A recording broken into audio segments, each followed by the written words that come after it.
Spring 1944, the war over Europe had entered its most violent chapter. High above the patchwork fields of northern France, the roar of engines filled the sky. A formation of P-47 Thunderbolts, those massive American fighters nicknamed Jugs, escorted a wave of B-17 bombers on a run toward German industrial targets.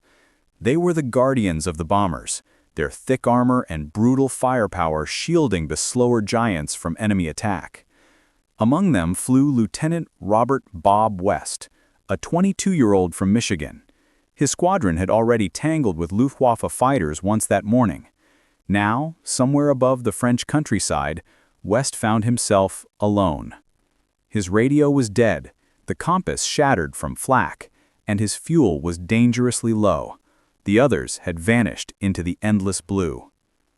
Minutes later, a German radar operator at a Luftwaffe airfield near Paris spotted a single contact on his scope. A lone aircraft, altitude 20,000 feet, heading west. Within minutes, the scramble alarm wailed. Two Messerschmitt Bf-109Gs thundered down the runway and climbed into the clouds. The hunters found their prey.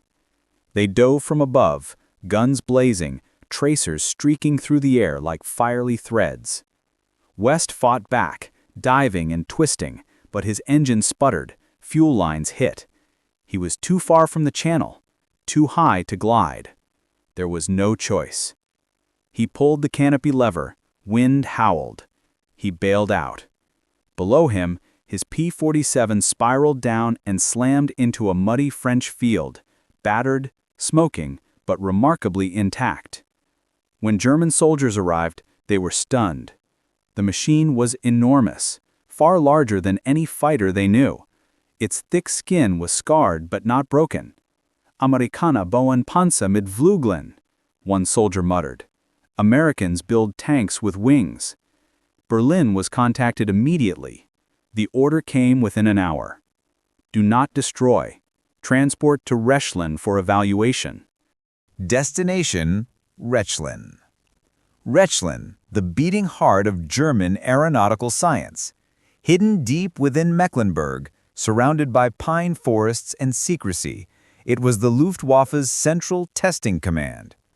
Here, captured Allied aircraft were studied, re-engineered, and sometimes even copied. Every new enemy machine was an opportunity to learn, or to steal.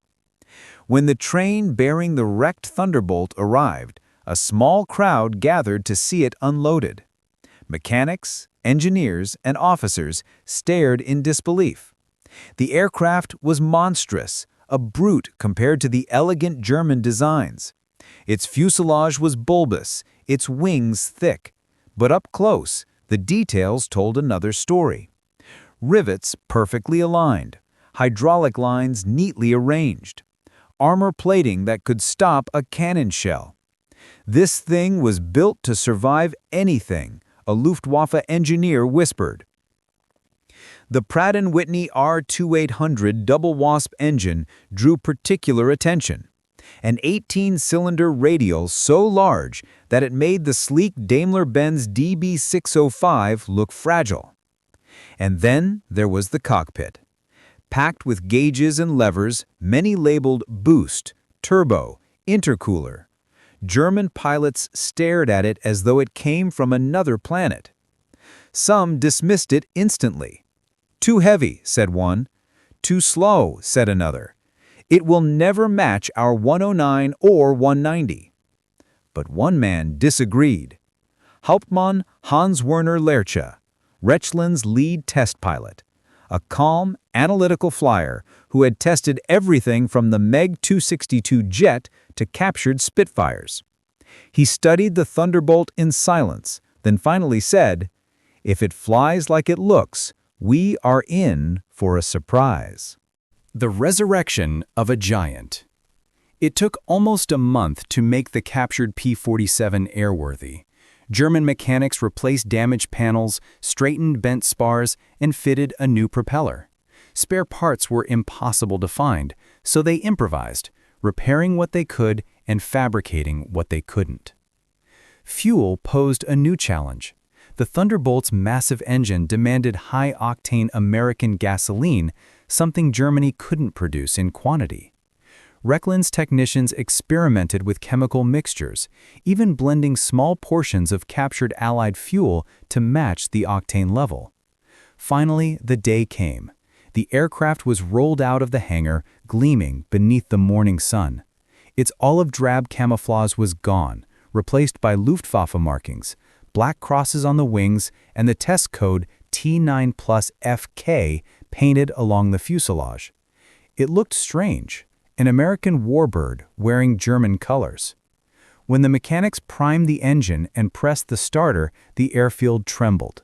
The double wasp coughed, sputtered, then roared to life with a thunderous, throaty growl that echoed across the pine trees. Everyone stopped to listen. Even the Messerschmitt pilots nearby turned to watch. Lurka climbed into the cockpit, scanning the unfamiliar dials. He noted the thick, armored glass, the powerful canopy view, the heavy control stick. Everything about the P-47 felt foreign, but purposeful. "Let's see what the Americans have built," he said quietly, strapping in. The first flight. On a clear morning in late May, Lurch took the Thunderbolt to the runway. He advanced the throttle. The plane began to move, slowly at first, lumbering like a giant waking from sleep. But then the turbo kicked in, the noise deepened, the vibrations smoothed, and the big fighter began to surge forward. It needed nearly the entire runway before lifting off, but once airborne, Lurch immediately felt something remarkable. It was stable, incredibly stable. Where the 109 twitched and danced, the Thunderbolt felt planted, heavy and secure. He climbed to 15,000 feet, then pushed higher, 20,000, 25,000. The altimeter spun upward effortlessly. "The power does not fade," he reported over the radio. "It climbs. It keeps climbing." In a dive test, the results were even more dramatic. Lurch pushed the nose down, the airspeed needle climbing past 700 kilometers per hour. Where most fighters would begin to shake or even tear apart, the P-47 remained solid, calm, obedient. When he landed, a crowd surrounded him. He removed his flight helmet and grinned. He said, "It's not beautiful, but it's invincible." The hidden airfield. Hidden deep in the French countryside, beneath a canopy of pine trees, the Luftwaffe maintained a facility so secret that even nearby villagers thought it was abandoned farmland. But inside those barbed wire fences stood one of Germany's most mysterious airfields, Rechlin Süd, the test center for captured Allied aircraft. When the American P-47 Thunderbolt arrived, shrouded in tarps and guarded by armed soldiers, even veteran engineers paused in disbelief. It looked nothing like a fighter. It was enormous, bulky, almost awkward in shape. But the Germans quickly learned that its size was deceptive. Technicians in gray jumpsuits circled it, whispering in awe. They unscrewed the cowling and found the Pratt & Whitney R2800 Double Wasp, an engine so large it looked more suited to a bomber. They studied the 8 machine guns, the armored glass canopy, the thick, reinforced wings. "Unglaublich," one of them muttered. "This is not a plane, it's a tank with wings." Over the next few days, they examined every inch. The radio system, the self-sealing fuel tanks, the turbo supercharger system, with its maze of pipes and ducts running to the rear fuselage, a marvel of design no German aircraft could match. Finally, Colonel Hans Werner Lerche, the Luftwaffe's top test pilot, arrived from Berlin. He had almost flown everything: Spitfires, Mustangs, B-17s, anything the Germans could capture. Now he stood before the P-47, his gloved hands tracing the metal fuselage.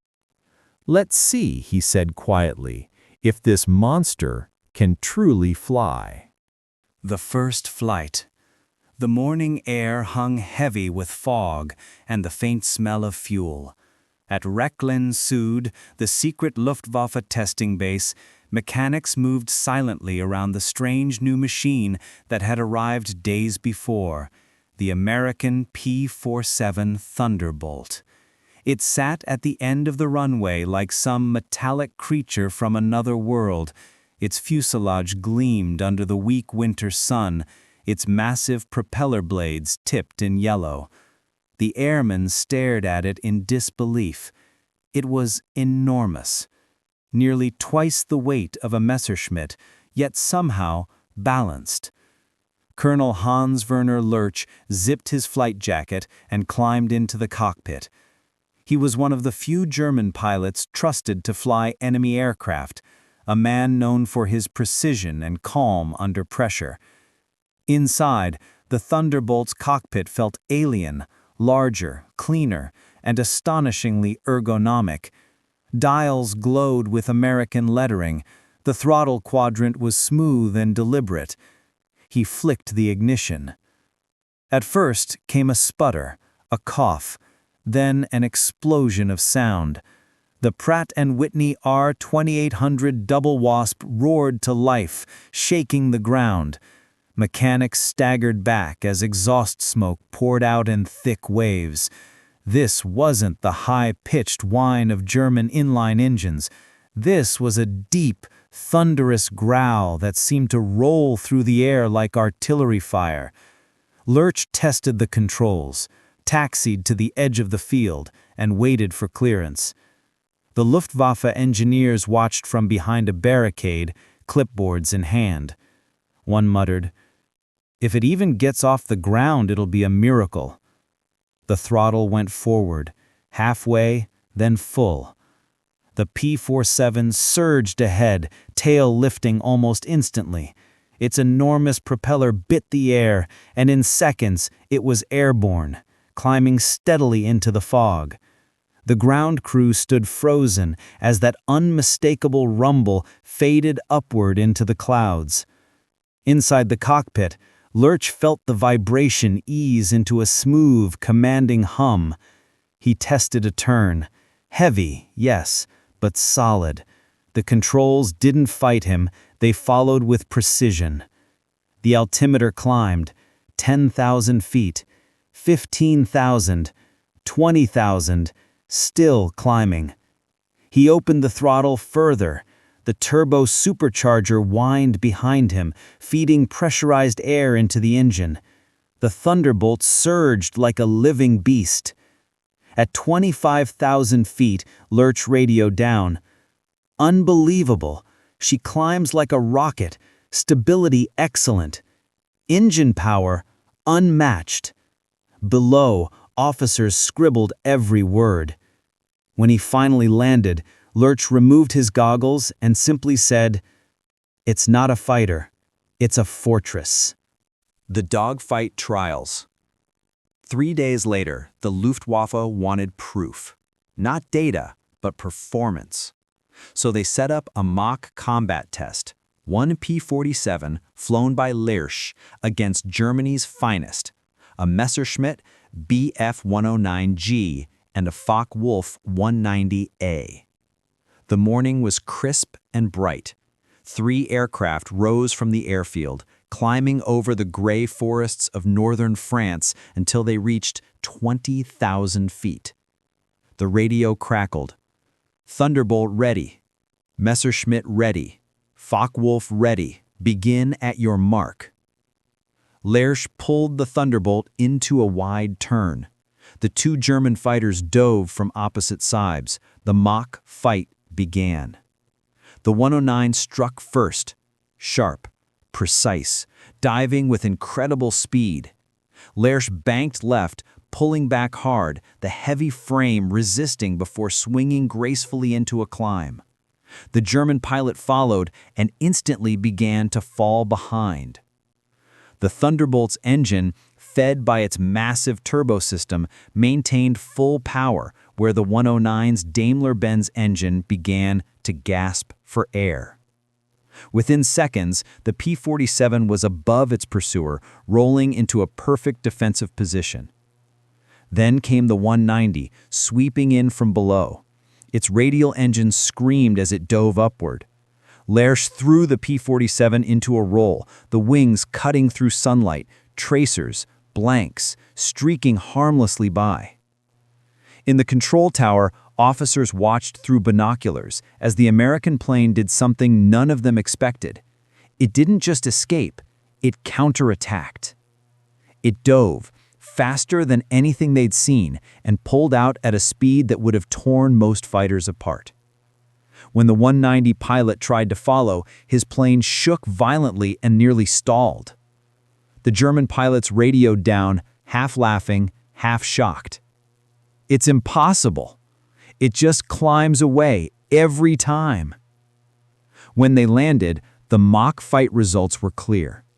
The P-47 could outdive, outclimb, and outlast both the 109 and the 190. It wasn't nimble, but it didn't need to be. Its sheer power rewrote the rules of engagement. Lersch dismounted, dust on his boots, eyes wide with disbelief. It has no grace, but God help the man who fights it. The engineer's verdict. That night, under the dim yellow lights of the hangar, German engineers crowded around the Thunderbolt. Its panels were open, the massive engine still ticking as it cooled. One mechanic leaned close to the turbo supercharger assembly. "It's madness," he whispered. "They've built a miniature factory inside the fuselage." Another tapped the thick armor around the cockpit. "No wonder their pilots survive. You could drop this from a building and it would still fly." Over the next week, teams took readings, tested the wings, measured climb rates, and compared notes. Every result came back the same. The American plane was in a class of its own. Top speed? Over 430 miles per hour. Climb rate? 3,200 feet per minute. Ceiling? 43,000 feet. Armament? 8.5 caliber machine guns capable of tearing through even bomber armor. The engineer's report grew thicker each day, but the tone was the same throughout: admiration, disbelief, and dread. When the final draft was complete, Colonel Lersch added his signature and personal note. "The Republic P-47 is an engineering marvel. Its structure is robust beyond expectation. It climbs at altitudes where our fighters fail. This design, mass-produced, will dominate the air war."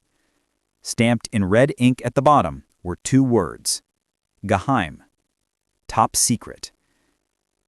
The file was sent to Berlin under armed escort. As it left the hangar, the men who had tested the plane stood in silence, the hum of the Thunderbolt still echoing faintly in their ears. They knew they had seen something rare, something the Reich could not replicate. The report reaches Berlin. Days later, inside the marble halls of the Reich Air Ministry, the report landed on the desk of Hermann Göring himself. The war was already shifting. Allied bombers now filled the skies daily, escorted by growing numbers of Thunderbolts. German fuel reserves were low. Factories lay in ruins. When Göring skimmed the report, his face darkened. The final line read, "No existing Luftwaffe aircraft can match or exceed the high-altitude capabilities of the P-47. Countermeasures limited. Recommend focus on jet propulsion research." Göring scoffed. "Typical defeatist nonsense. The Americans build tractors. Ours are fighters.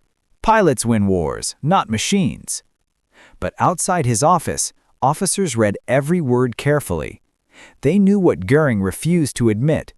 The Thunderbolt represented not just a superior aircraft, but an industrial giant at full strength. The Americans weren't producing hundreds of planes. They were producing thousands every month. And for every P-47 shot down, 2 more took its place. By late 1944, the Luftwaffe's elite squadrons were losing men faster than they could train replacements. Pilots who once boasted of German superiority now whispered among themselves about the silver monster that could dive from the sun and climb into the clouds faster than anything they flew. The legacy of the Thunderbolt. By the war's final year, the P-47 had become a legend. It escorted bombers over Berlin, strafed German convoys across France, and shattered rail lines from Normandy to the Rhine. German soldiers nicknamed it Der Bolzen, the Bolt. They learned to recognize the deep, rolling thunder of its approach. That sound meant trouble. The Thunderbolt could take unimaginable punishment. Pilots returned from missions with holes in the wings, oil leaking, cylinders shot out, yet the plane always made it home. Its ruggedness became almost myth. One pilot joked, "If you want to survive the war, fly a P-47."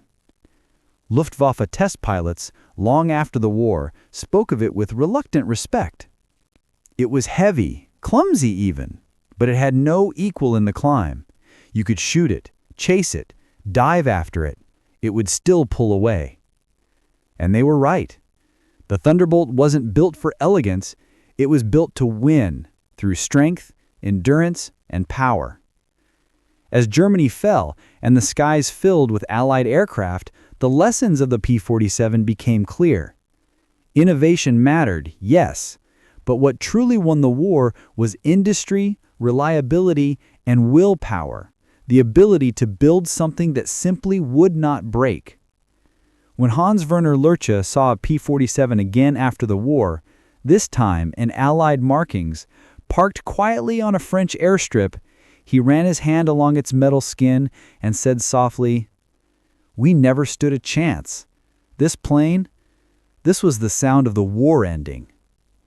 And so the P-47 Thunderbolt passed into history, the iron juggernaut that conquered the skies not through beauty, but through raw, relentless power. The plane that even its enemies had to respect. The plane that, when tested by the Luftwaffe, proved one simple truth. America's Thunderbolt could outclimb, outfight, and outlast anything the Reich had.